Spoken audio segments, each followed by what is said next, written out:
G'day guys and gal. A question, a debate I actually see a lot of recently. Is Warhammer losing its Grimdark? Is it becoming too mainstream and catering for a younger or more diverse audience in order to try boost sales? Is it losing its soul? Is Gamza and the others whining actually warranted, or are they just being annoying for no good reason?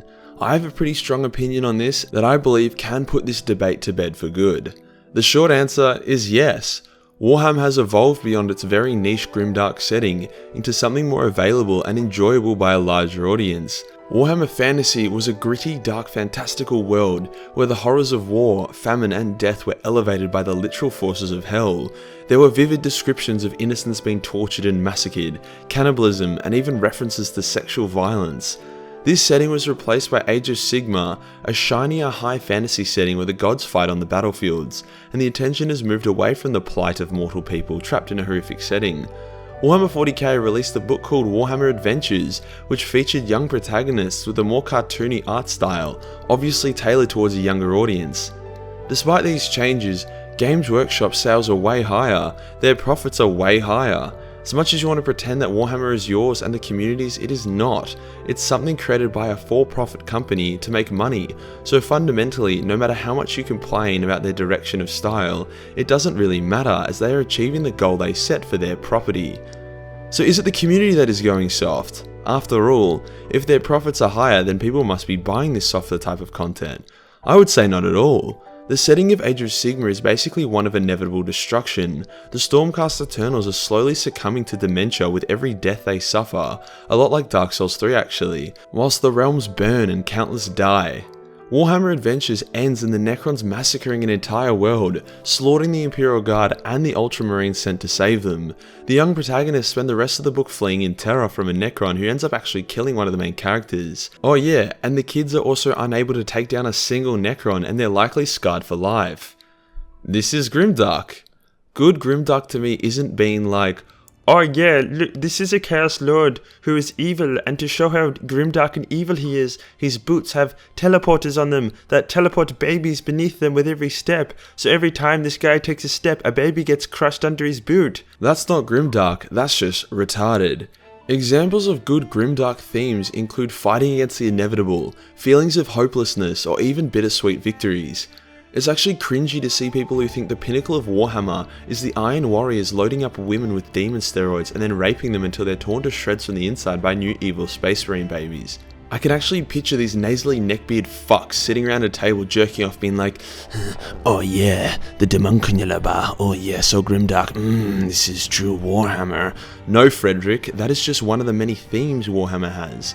Moments of nobility, triumph, and yes, even comedy are also essential parts of what makes Warhammer good. This brings me to Death of Hope, a Warhammer animated project created by one guy, which is well known for its very grimdark themes. Straight up, I like Death of Hope a lot, and I'm keen for the future episodes.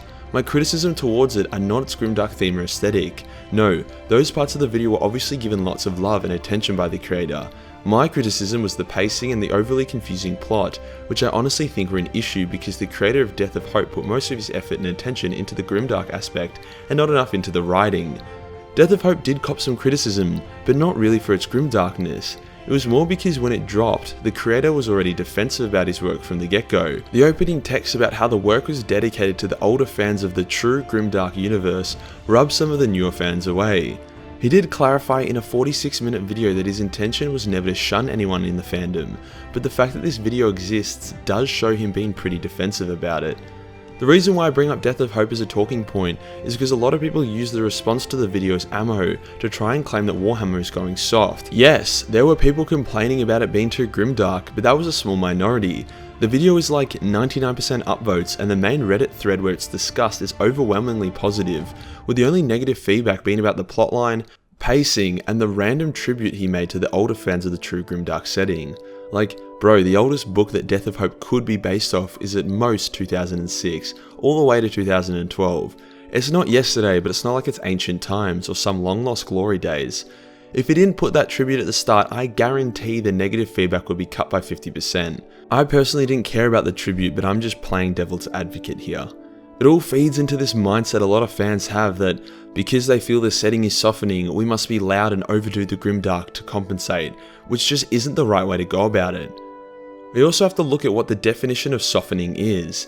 Death of Hope is really highly regarded in the community, as well as Astartes, which featured hardcore ruthless violence and very dark intense scenes. Hell's Reach is another beloved animated series in which all the characters we grow to like are killed off one by one as they lose more and more ground. Games Workshop actually hired the dude who made Hell's Reach. I would say this softening, if I can even use that word, is more centered around maturing the Grimdark theme rather than reducing it.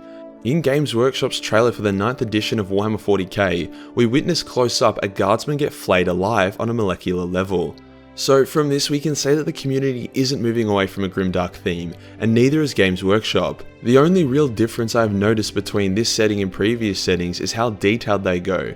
In the 3rd edition Tau Codex, it talks about a group of Eldar Rangers getting ambushed by the Kroot and then painstakingly eaten alive. The commander hears her squad scream as they're torn to shreds, before her ribcage is cracked open and then they feast on her heart.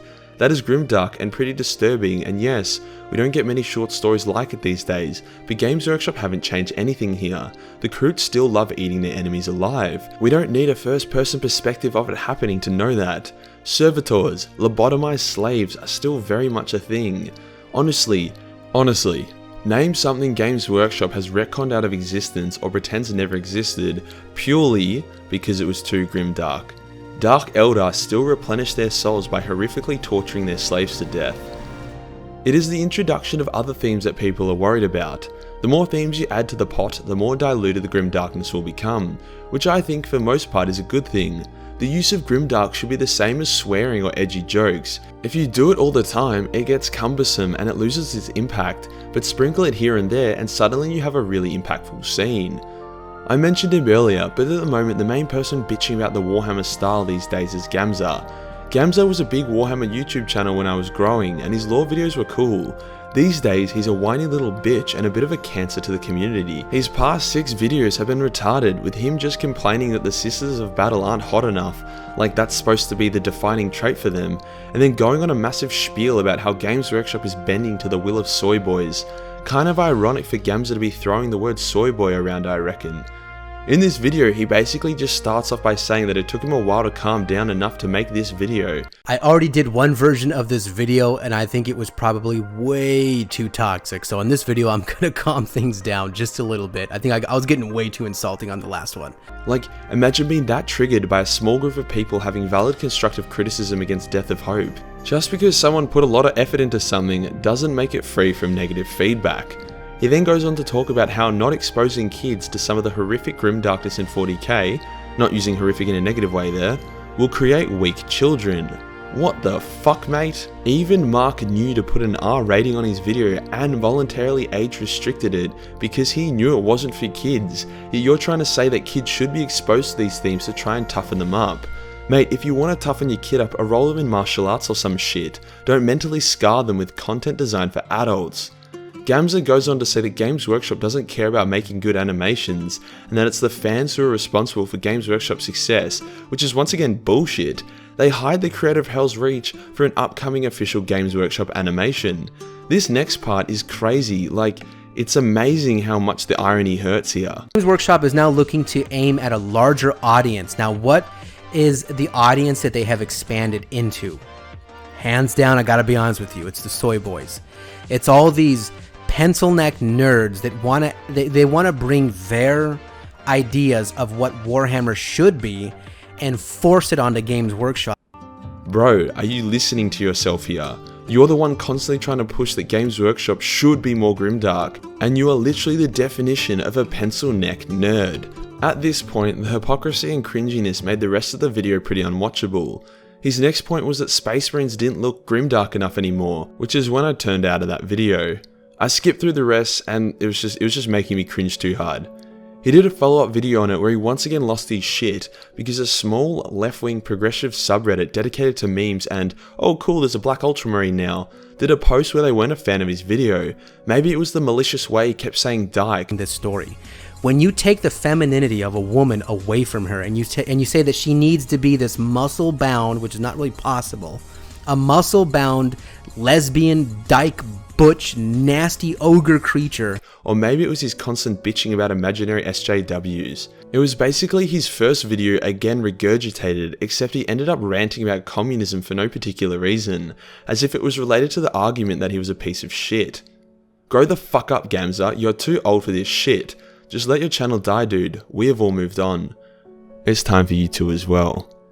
If you are someone who absolutely adores the Grimdarkness of 40k and is worried about the setting moving away from it, that's totally fine. I love the Grimdarkness of Warhammer the Universe, and I will fight with you in the likely event that Games Workshop one day is like, okay, turns out the Dark Eldar actually treat their slaves well and are just tricking Slanesh, teehee, or the Kroot are now vegan. But until that happens, don't follow this homophobic loser. He's the only one creating a divide by pretending there's a huge part of the fandom that is working to make everyone a bunch of purple-haired freaks, when that's just 100% not true at all. My final point is that people say they're scared Warhammer is becoming mainstream. They're saying that they're worried it'll just get ruined just like how Star Wars or Marvel was ruined by becoming mainstream. Firstly, Marvel wasn't ruined by becoming mainstream, it is by far one of the most beloved franchises in the world. And secondly, mainstream shit gets a mainstream budget. A niche hobby tucked away in a grimdark corner will have the budget of a niche hobby, i.e. fuck all. The more popular Warhammer becomes, the more investment it gets, and the bigger return on investment will come back to us. We will not get a good live action or high quality animated Warhammer movie if the only people who are welcome to the hobby are the ones that circle jerk over grimdark themes. The best stories in Warhammer are the ones that combine heartfelt moments, even subtle romance, lighthearted comedy, and yes, some good old-fashioned grimdark. And that does us for today, guys. I get asked about this subject quite a lot, and I think this video is a good way to show my stance on Warhammer and its grimdarkness. I do like to joke and mess around when it comes to other Warhammer YouTubers. The reality is none of them are bad people, a few of them just make bad content that I like to rip into. In saying that though, some of them just need to fuck off. When your only attempts at content these days is complaining about irrelevant shit and being toxic, then you know it's time to go back to the church and let the priest have his way with you. If you enjoyed this video and want to see more like it, then consider hitting subscribe, then hit the real subscribe button for more. Join the Discord for more memes, and I'll see you in the next one. Peace.